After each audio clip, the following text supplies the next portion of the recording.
You're listening to Come Curious, the one about the dark side of relationships. So we wanted to talk about Baby Reindeer, this amazing show on Netflix, but I haven't watched it yet, which is my bad, guys, my bad. I was not in a place to watch it, and Florence had literally given me a trigger warning, and my other friend gave me a trigger warning about watching Baby Reindeer, and ever since I was like, I can't do it, man, I can't do it. I'm going to watch it, though. It's really, I feel like the show has kind of taken over the internet a little bit, and people are talking about it in various different countries, even though it's set in the UK.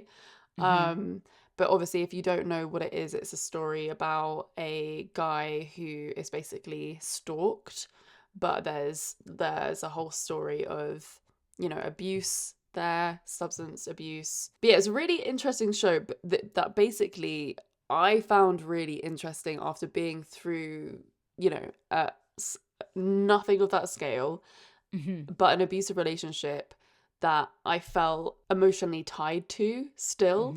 And I think it was really interesting seeing his story. One of the bits that really resonated with me was his, you know, like desire for continuing it in some way, or like not wanting to stop. And like why did he end up in that situation in the first place? But yeah, I don't want to go into too much detail of the show if people haven't seen it, because I don't want to spoil it. I do think it's worth watching because it's such like an intricate and deep way of showing things like this. Like I'd never seen anything portrayed with such depth of both sides of the story. And although it's his story, but it's like, why did it happen to him, you know? Yeah, and it's all a true story. It's based on the main character. He actually went through this and then ended up writing a TV show about it. Yeah. So yeah. I just looked on my Instagram this morning and I saw the like real Martha is being interviewed on Piers Morgan, of course. Let's platform abusers like Andrew Tate. Like he always does this. It's fucking crazy, but I'm not surprised that Piers Morgan's like, what's your story? Like, what's your side of... obviously there are two sides of the story, but like when someone's come out with an abusive story, obviously the abuser is going to come and be like, that wasn't me. That's not what I did. Like, because in their mind it isn't. No. I mean, people, unless you're obviously sick, you know, you're a psychopath or enjoy it, people don't realize they're abusing. They just don't. They're just being themselves, or they're just like bouncing off of the other person. Most people have no idea they're abusive. It's only until you really do the work and the self-reflection and therapy and actually like start taking accountability and acknowledging your actions, which most people can't fucking do, that's when you realize like, fuck, I was out of control. I was not okay. Yeah. Wow, it's so fascinating. Very fascinating. We also wanted to talk about love bombing before we get into the episode. We had a whole episode a few months, maybe like, not like, or maybe probably like half a year at this point about love bombing, because I thought that I had been through a situation and I wanted to bring to light that in deep reflection and after experiencing this last relationship, that actually wasn't love bombing. Yeah. It was two people being hyperfixated on each other. It was a very ADHD situation of like, we're so excited, like this is a fucking roller coaster and it's like a theme park and love feels amazing and you know, all these exciting things, blah blah blah. But like, were we actually...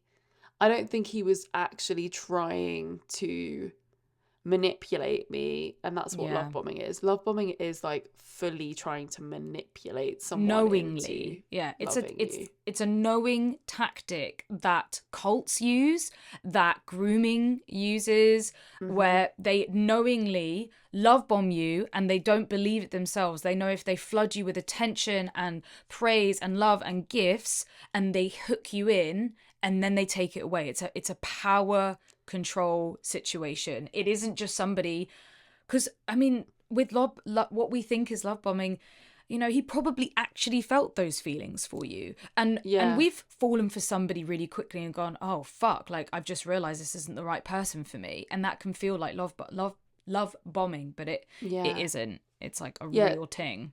to me, I think he just realized that it wasn't what we thought it was before I did. Mm-hmm.